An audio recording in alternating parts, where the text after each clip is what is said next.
Hello, everyone. Welcome to another video on the History Right podcast. And today I'm joined by Professor John Kloppenborg, and we're going to be talking about the Gospel of Marx and networks in the historical Jesus, Marx connections to the historical Jesus via these networks. So, John, thank you for joining me today. Thank you. It's nice to be back again. So, to get us started, could you tell us what do you mean by a network when you're talking about Marx connection to the historical Jesus? Okay.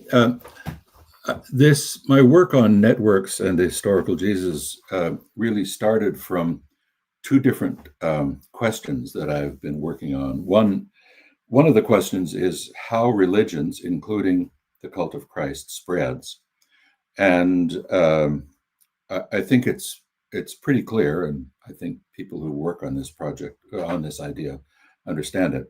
It spreads through social networks. That is, it spreads the cult of Christ, like other religions. They spread through contacts between social networks, and those such social networks can be friendship networks. They can be commercial networks. They can be any various kinds of networks. But these religious connections move from one network to another until they've saturated a population. So that was one of the kind of questions that I was thinking about. Another question that I was thinking about, this is appropriate to Mark's gospel, was really a practical one that, as far as I know, no one has really talked about. If you look at the occupations of persons in the Gospel of Mark, there's really only two of them that are mentioned, and they are fishermen and tax collectors.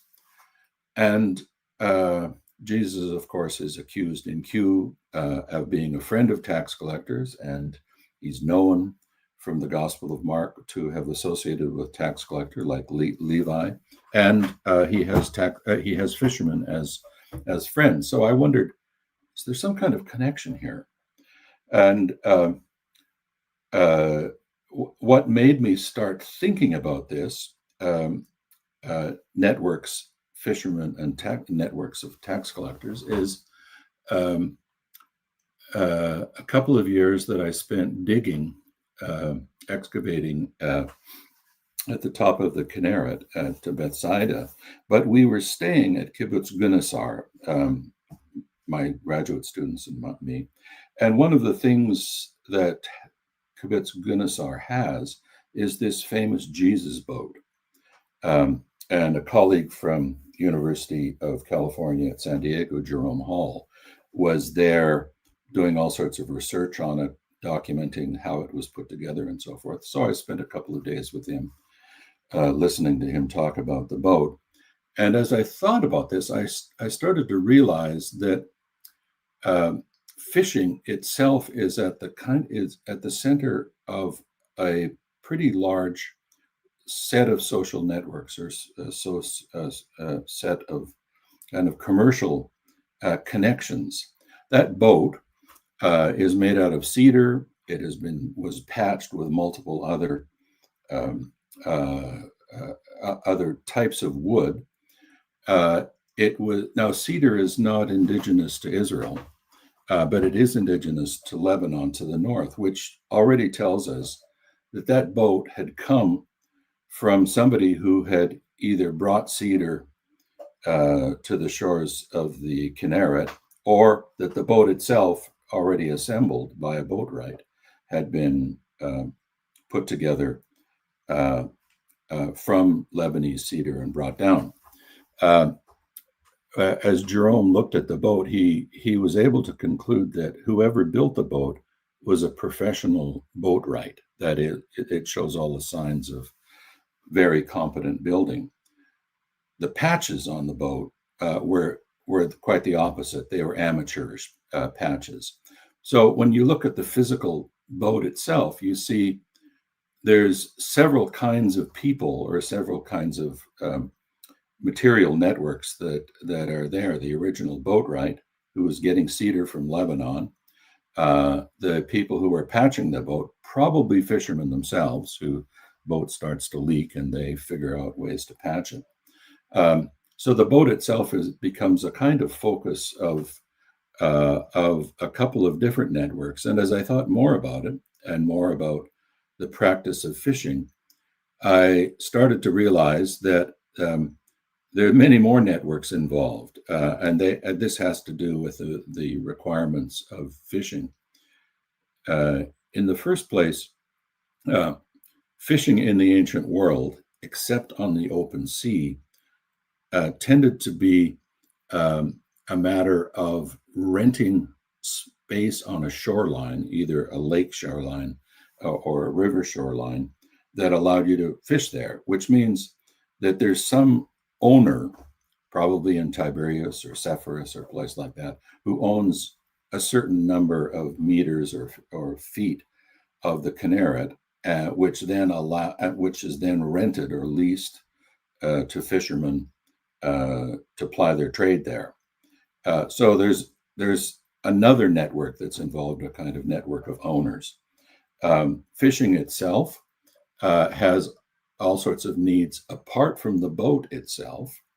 It requires hooks, which are typically made of bronze, which means there's somebody that's manufacturing bronze fish hooks. The nets have net anchors on them, which are typically made out of lead.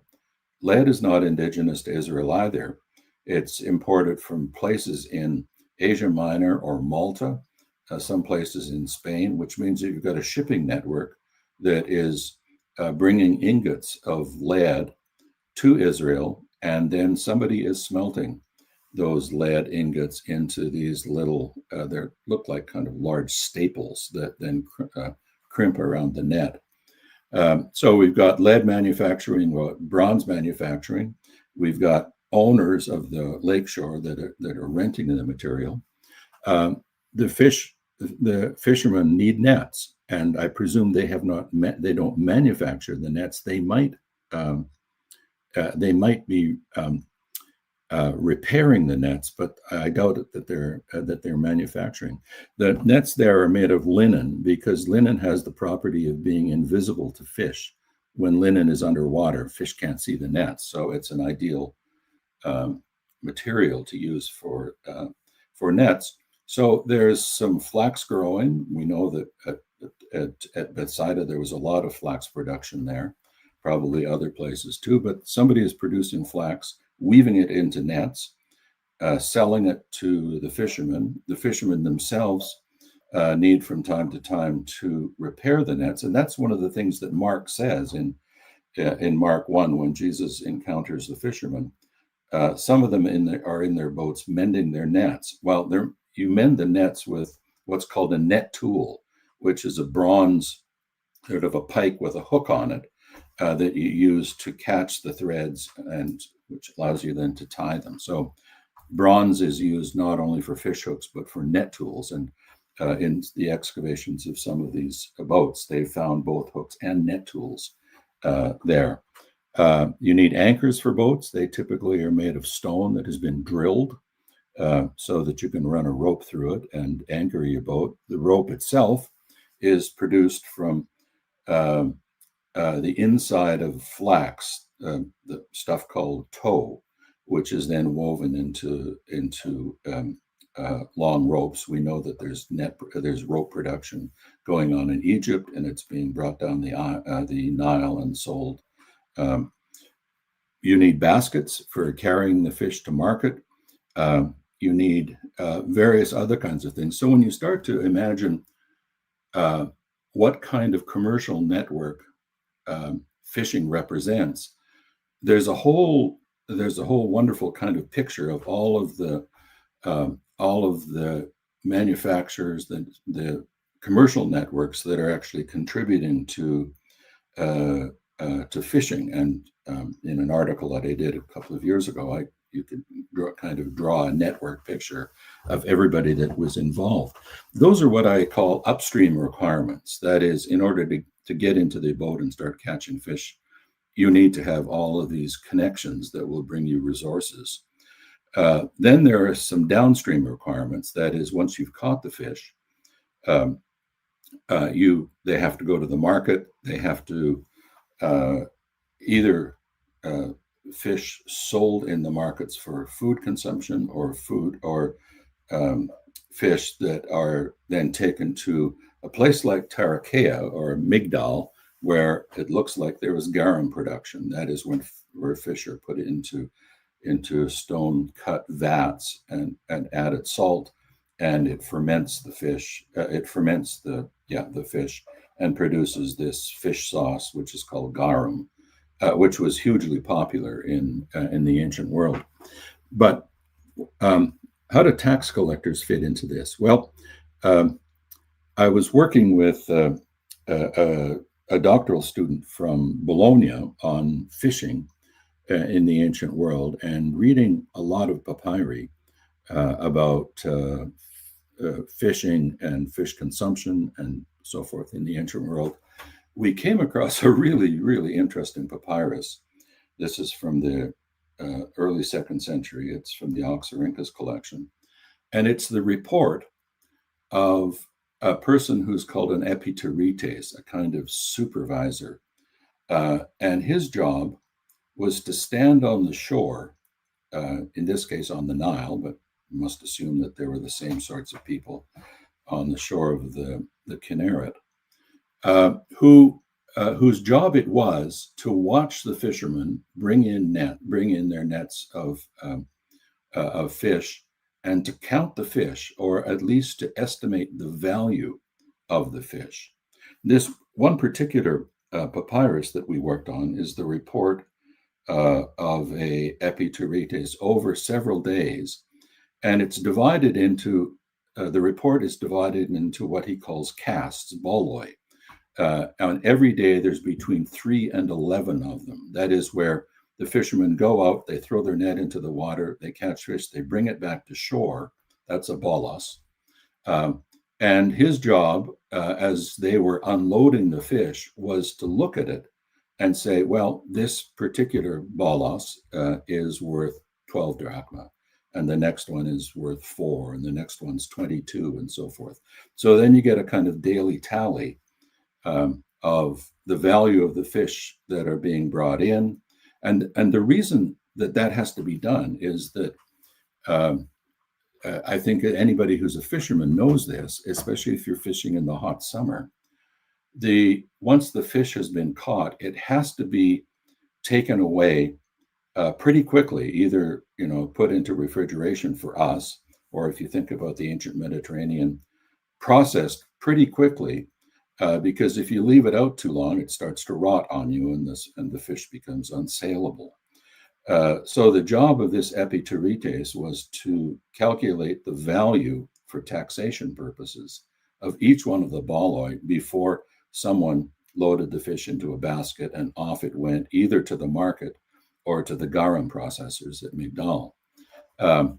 That was also important if the fishermen were renting space on the Kinneret, and the nature of the lease was the leaseholder or the leaseor is entitled to, let's say, 20% of the fish or 40% of the fish or whatever.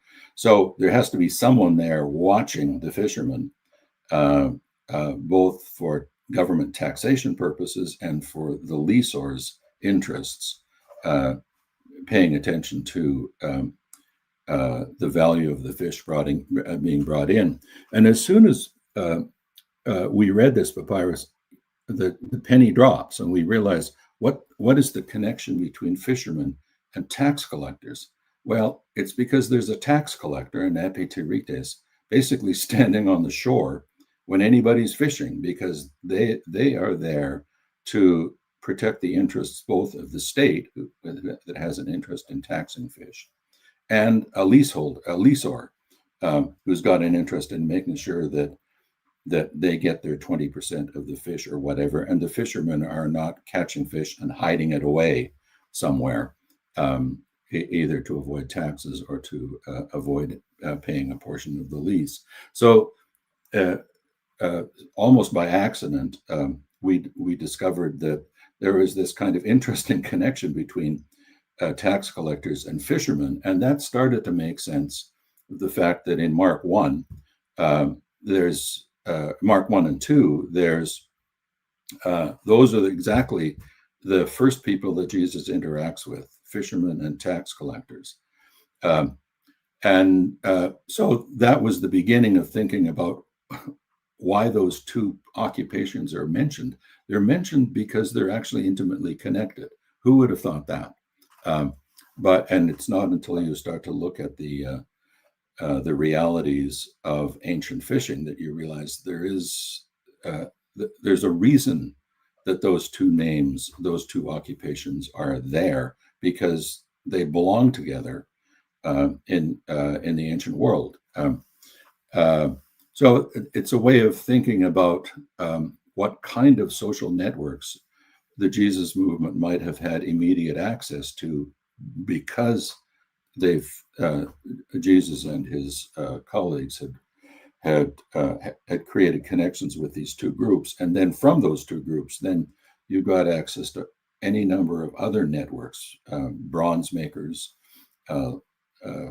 net makers, linen production, and so forth. So it was a way of trying to think much more concretely about how a movement like the Jesus movement could have spread. And once one understands productive networks that were around and taxation networks that are around, then you can start to imagine more concretely just how the Jesus movement might have moved within first century Galilee.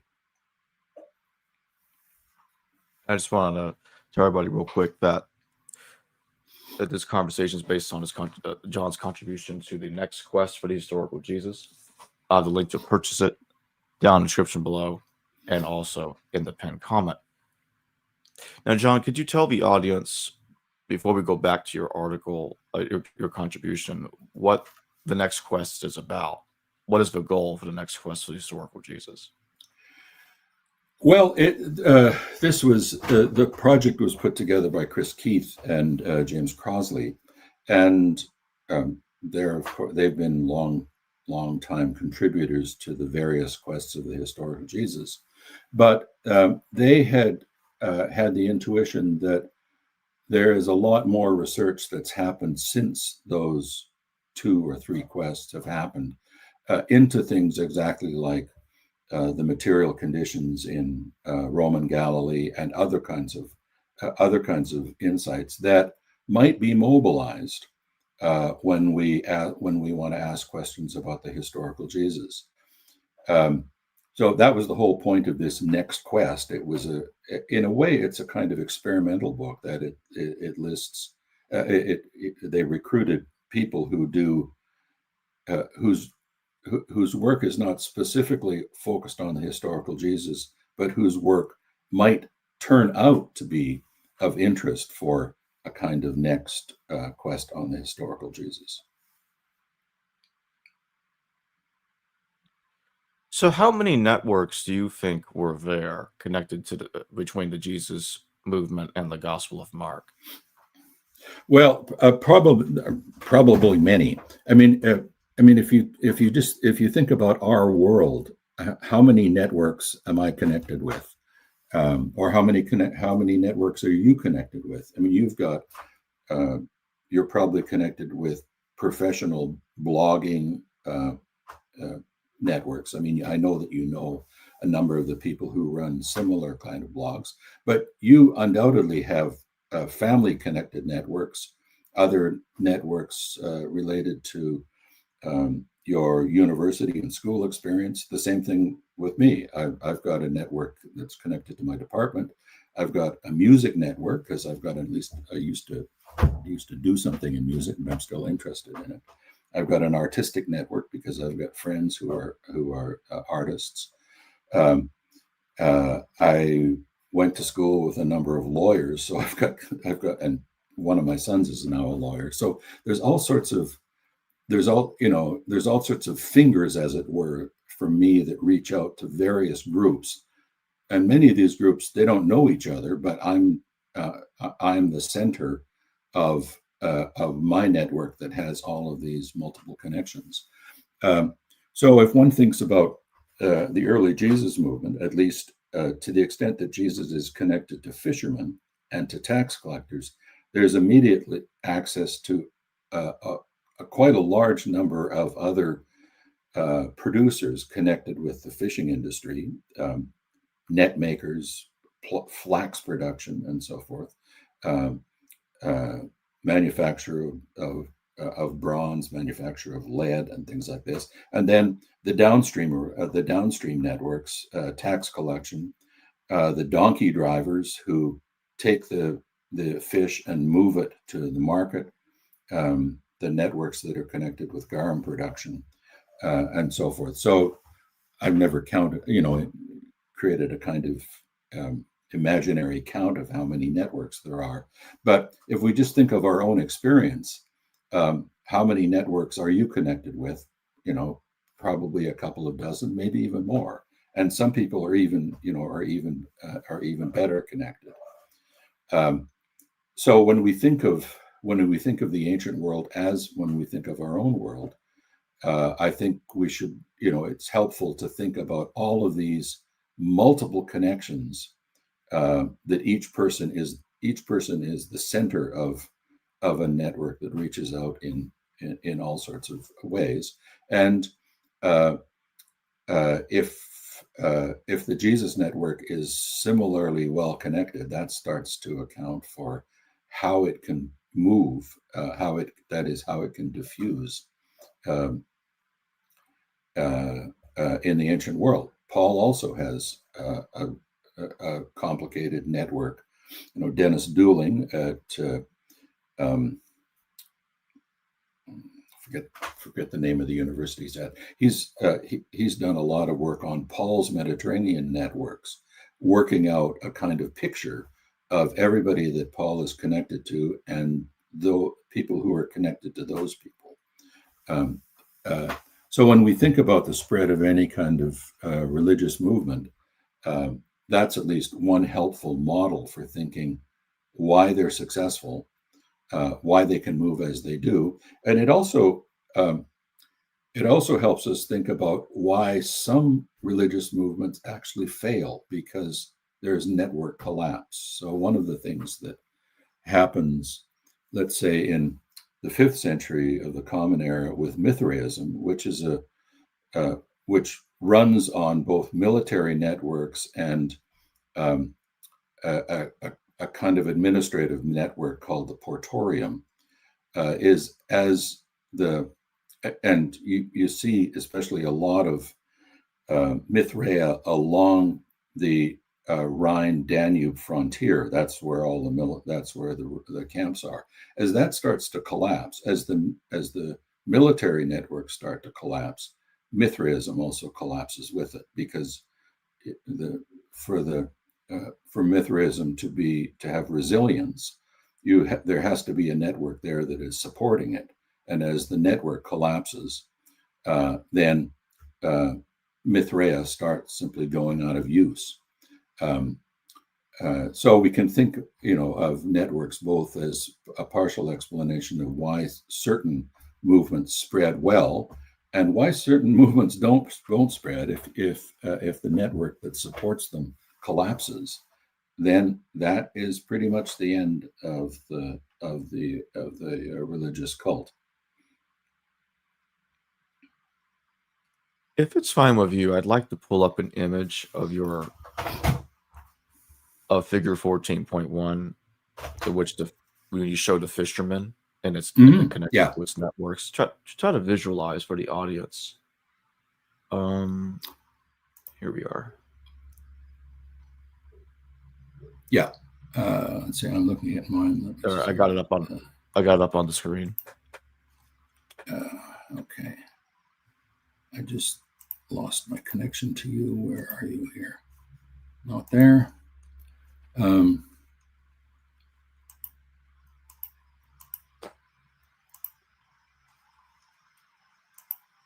There we are. I see it.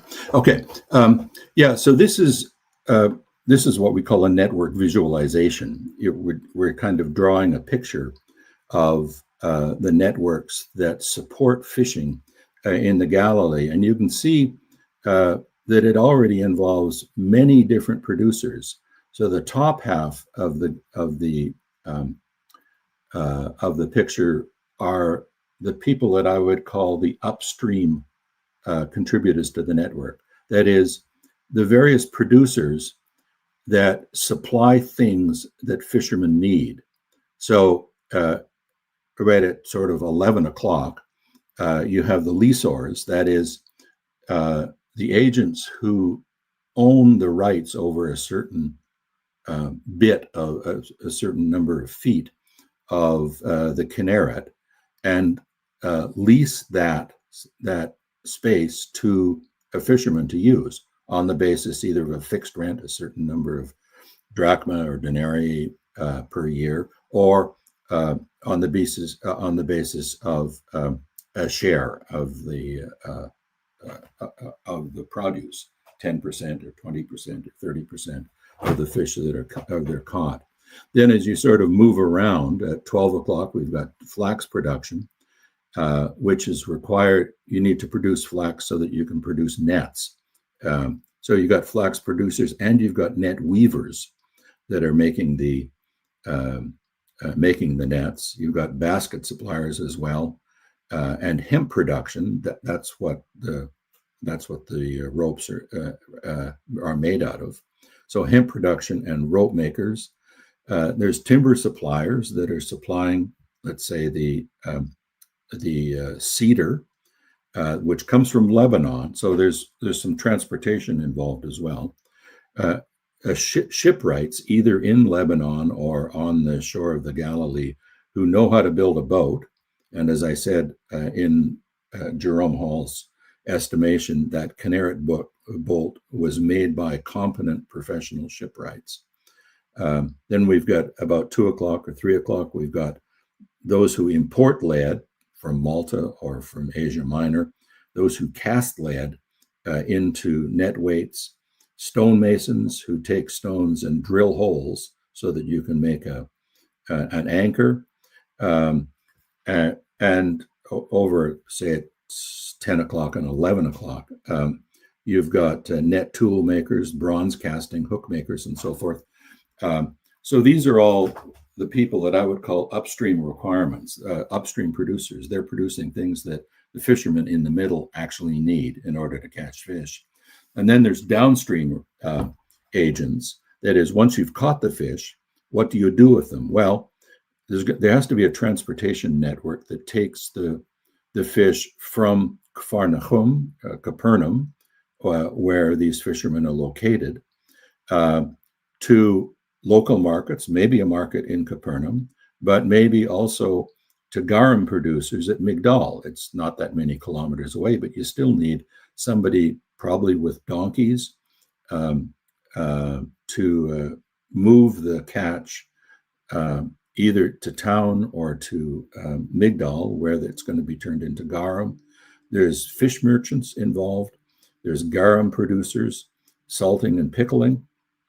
And right at the bottom at 7 o'clock, you have this epiteretes. This is the guy who stands on the shore and counts the fish as they come in. And on the basis of his counting, he will report then to the bankers the value of the catch. Is once the fish are caught, the value of the catch has to be reported to the local bank, so that the fishermen then can collect the money that is obtained from either selling it to fish merchants or selling it to the garum producers. And at that point, there's going to be taxes deducted and probably rent deducted. So you already see that there's 20 or so, maybe more, agents and people that are involved in the production of fish. And in all likelihood, each of those agents has social networks to which they are connected. So when the Jesus movement gets into the fishing network, you see that it starts to have access through social relationships to a large number of other people through whom the Jesus movement can spread.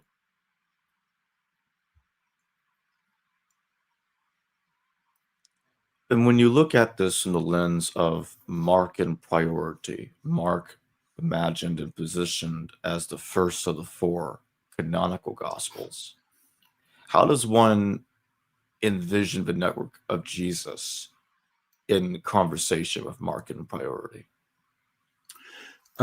With Mark and priority, we also have to have a text that is written. And that, I think, involves another kind of network, a scribal network. That is, when a text like Mark is written, it's, of course, written by somebody who's literate. So that already puts us into the zone of maybe 10% of the population, probably 10% of the population can read. Probably closer to 2% of the population can actually write something. So when we're looking at Mark's work, or Matthew or Luke's work, we're looking at literary production by a very small sector of the population, people who can produce literate media. Those people turn out to be networked as well, and we know this. The latter part of the article talks a little bit about scribal networks, that is, how they know each other. And we know this from a phenomenon, especially in Egypt, scribal archives. So one of the things that literate administrative agents in Egypt had or tended to produce are they wrote taxation statements, they wrote census statements, they wrote leases and loans and all sorts of things like this. And so they're already the center of a very large network of people for whom they work. But one of the interesting things about many of these scribes, literate agents, village scribes that we know of Egypt, is that they were also book collectors. So we've got a number of scribal archives. That is, we've got sort of the private holdings of a number of scribes. A famous one is from Tebtunis, a guy named Cronion. We've also got one whose name is Archesilaos, and they not only produced documentary, that is, administrative documents, loans and leases and things like that. They also tended to be book collectors. And so we know what was in their library, that is, what the kinds of things they were reading. And we even have some evidence to suggest that a village scribe in one village happens to know that his colleague in another village has a copy of Book 2 of the Iliad, and writes to him and said, I've got most of the Iliad, but I'm missing Book 2. Can you make a copy of Book 2 for me and send it? That is, there's a kind of interlibrary loan system that's already active among these village scribes. So they start to share not only administrative documents with each other, but they share literary documents with each other. And if we ask the question, who is Mark? What kind of person is Mark? Well, I think it's a good bet that Mark is one of these literate agents, a scribe who knows how to write, who has various kinds of literary resources that he reads or she reads, and has got connections with other writers. So when one thinks about the relationship among the Gospels, that might be a relationship between of people that exist in a scribal network, and Mark produces a gospel, but it's known through the network that he's done this, and somebody else wants to see a copy of that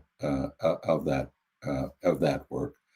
A copy is made and sent to somebody else, and the Mark's gospel then gets diffused through that kind of network, and eventually it comes into the hands of somebody like Matthew, who uses it as a kind of pony to produce his own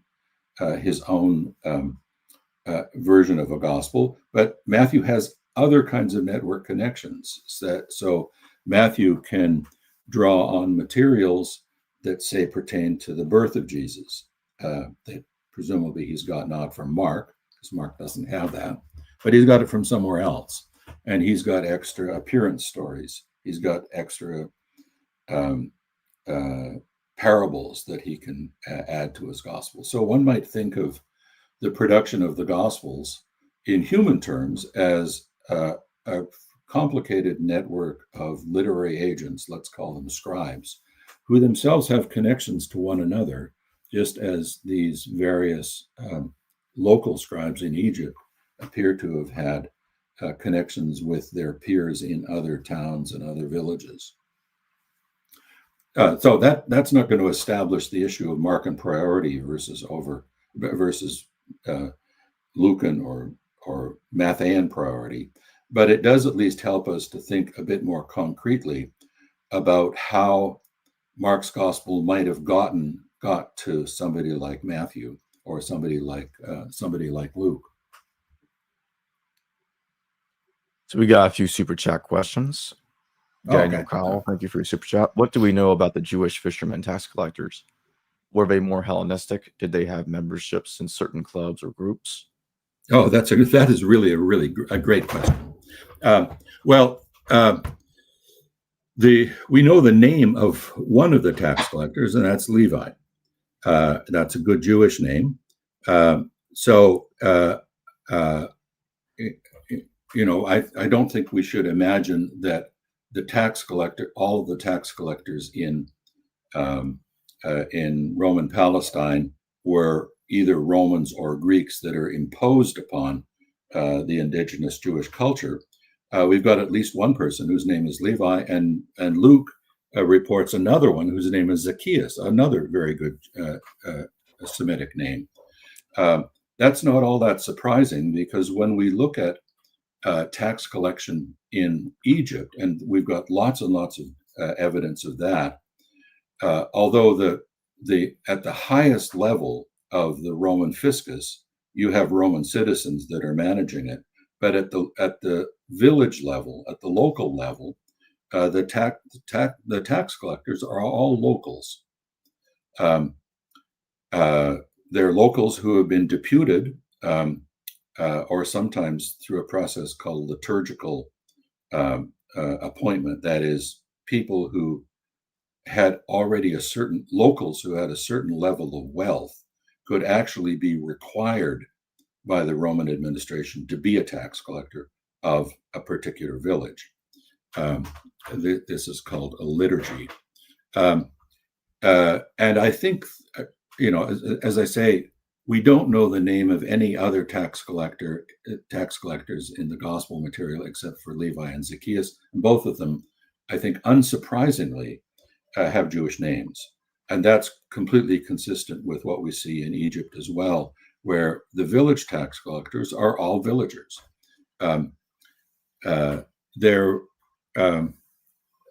That system actually, of course, brought with it its own problems as far as the senior levels of government had, because they knew very well that if a person from my village gets appointed to be tax collector, there's always a danger that he's going to cut me some slack on tax collection,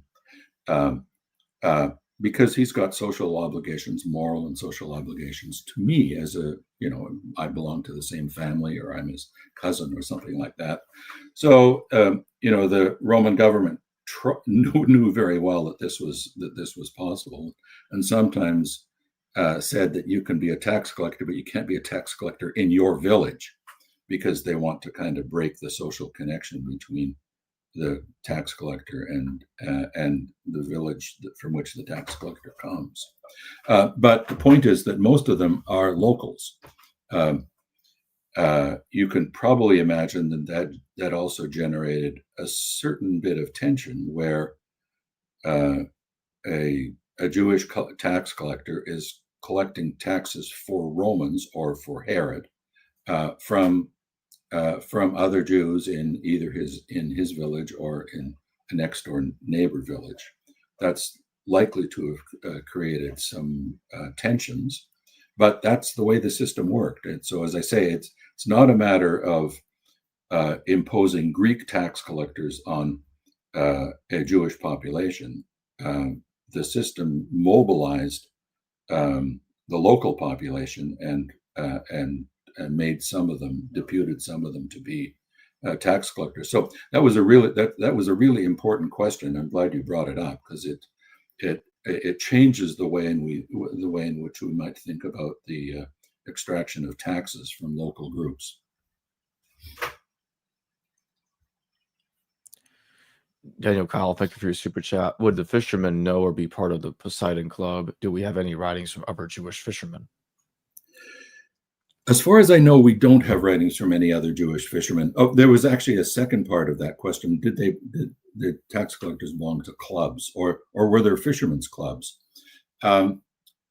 We know from Egypt that there were clubs of fishermen. Whether that was the case in Roman Palestine or not, we don't have any positive evidence that there was.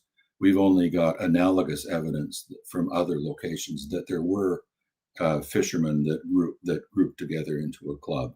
And it's certainly imaginable that you have tax collectors that are connected either as a club, or they're connected to one another anyway. That is, a tax collector in one village is going to know who is a tax collector in another village. They have to know that professionally for various reasons. They may have belonged to a club, but I think we could at least imagine that there may have been fishermen's clubs in Roman Palestine, as there certainly were in Egypt. So the name of whether it was the Poseidon Club, I don't know. Maybe they named themselves after a god. That would certainly be appropriate enough, but it would be nice to have a papyrus or an inscription that used that term. We don't, as far as I know.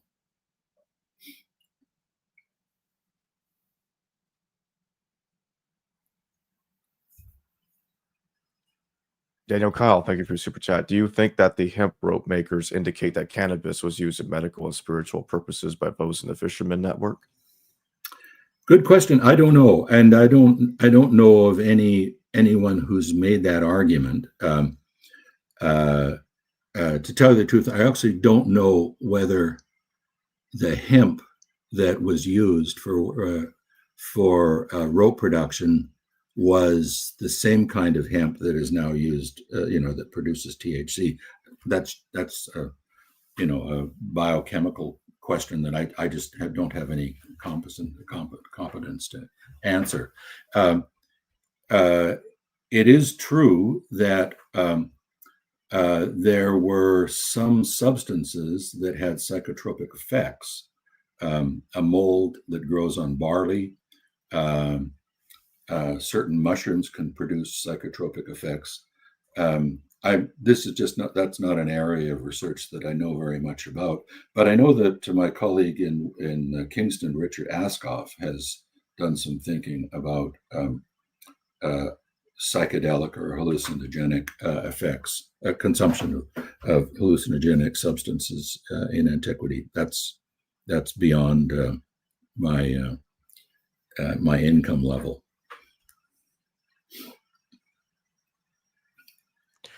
Solar Knight, thank you for your super chat. Did Jesus choose fishermen to gain access to boats as easy way to spread his message about the Sea of Galilee? A strategic move. That's another great question. I think it's.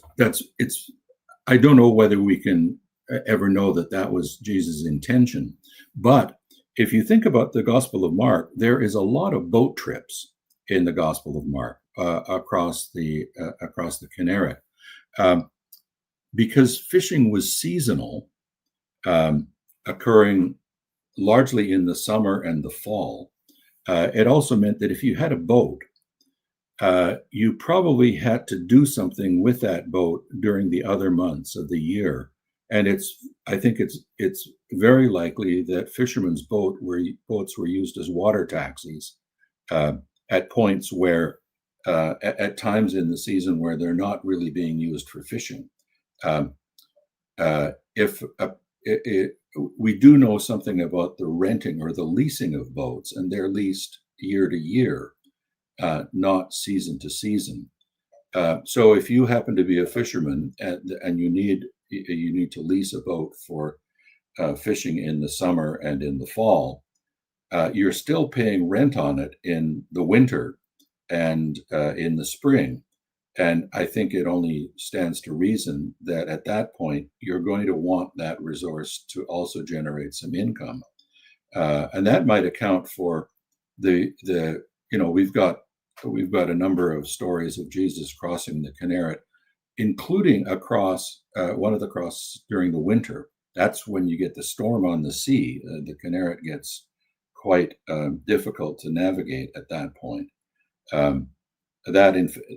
When he was in that boat, that in fact might have been a boat that was being used as a kind of water taxi at a point in the seasons where you can't really fish from the boat, but you can use it to produce other kinds of income. That's an interesting. I mean, that also. We don't think about whose boat it was that Jesus was in when he made these trips across the Kinneret. But in the sense that these boats, especially in the off season, are used as water taxis, that's I think a likely guess that these are fishing boats that are not being used otherwise for fishing at that point.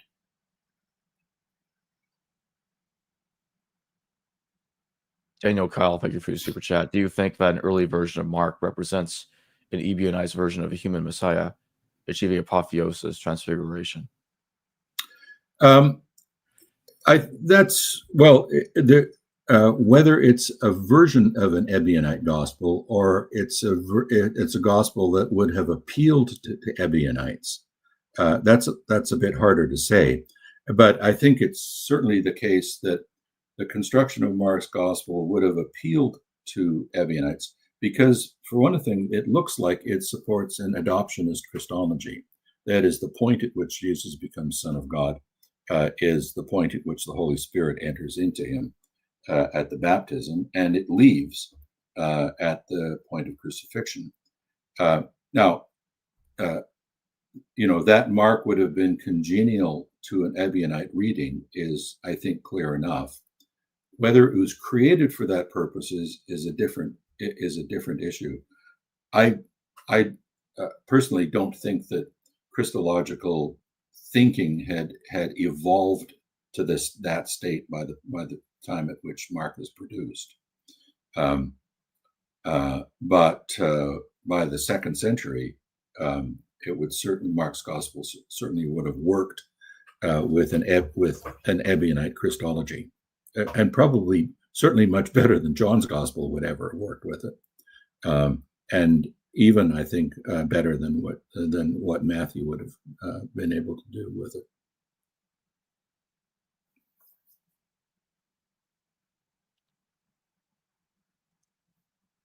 When you look at the networks that are connected to the Gospel of Mark, how many networks do you think were there that we can currently know about? Well, I think the ones, the ones that I put up on that network visualization. There may be a few others that we might want to hypothesize, but you've got about something like 20 already there, and that's simply connected with fishing. If you add tax collection on top of that, then there gets to be a lot more networks. Now, how strong each of these networks are, that is, how useful they were for the spread of the Christ movement, is another matter. If you think about boat production, once the boat is made, once a shipwright has got the cedar and has produced the boat and sold it to you or rented it to you, that's the last you've seen of that network. That is, there's no reason to connect with that network again. There is a network to to keep a solid, durable network with the flax producers and the net makers, because linen nets are not going to last forever. You're going to be able to repair a net yourself for a while, but at a certain point, you actually need a new net. And so, if you start to think about the particular commodities and just how expendable they are or how durable they are, that might also give you an indication about the strength of your connection to a particular network. Bronze, if once you've got bronze tools and bronze net tool, you don't need another one of them. Once you get a bronze hook, you're probably going to have to go back to the bronze hook maker, because you're going to lose hooks unless ancient fishermen were way better than modern fishermen. I live on a river and I'm losing hooks all the time. So when you think about the particular commodity that is being delivered by the network, that is its nature, that I might give you some kind of indication of just how strong and frequent the connection is for that network, or how infrequent it is. Say the connection between fishermen and tax collectors, that is a network that is operating every time the fisherman is in his boat and bringing fish onto shore. The tax collector is there. So that's a very strong network, and presumably they would know the names of the epiturites who is watching them, and the epiturites would know the names and something about the biographies of each of the fishermen. So you have a very strong network connection there. So I say, with the person who made the boat, there may be a very weak connection with the boat maker, but a much stronger connection with the net makers, and certainly a stronger connection with whoever you're leasing the 100 feet of shore from, because you're dealing with them year after year, and they are getting rent from you every time you catch a fish. And in my final question, in the conclusion to your contribution to the next quest for the historical Jesus, what do you recommend for the next quest to really focus on, to make sure that they're accounting for as much of the data as possible? Well, what was experimental about this article is that I thought I could get some headway into thinking concretely about networks that are especially connected to Mark, fishermen, tax collectors, and so forth.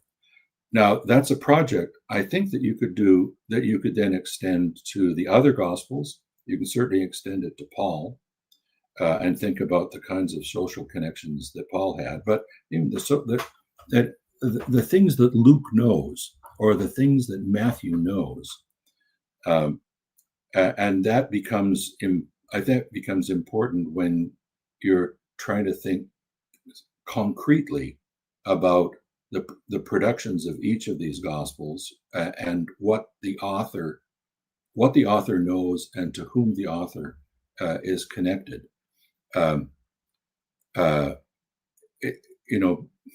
When it comes to historical Jesus research, unfortunately, we don't have any immediate access to Jesus's network. The access that we've got is the networks that are implied by the various literary agents that produce stories about him. That is Mark, Matthew, Luke, John, and later on. I don't know any way methodologically of getting behind those to the historical Jesus, but to the extent that Jesus' connections with tax collectors and fishermen is, I think, a priori, I don't see any reason to doubt that Mark is accurately representing some of Jesus' social relationships. We've got sort of indirect access to Jesus' networks, at least some parts of Jesus' network, by beginning with Mark and moving backwards. And I suppose we could do the same thing with Q, and other early documents of early Christianity. Just remind everybody that the link to purchase the next quest for the historical Jesus will be in the description below and in the pinned comment. That being said, John, thank you very much for joining me today. Thank you, Jacob. It's always fun. Hello viewers, thanks for watching this video from the History Valley YouTube channel. Please don't forget to subscribe and hit the notification bell. And if any of you wish to further support this channel, please consider checking out this channel's Patreon page and becoming a patron. And or donate through PayPal or through Super Chat during your live stream. Thank you.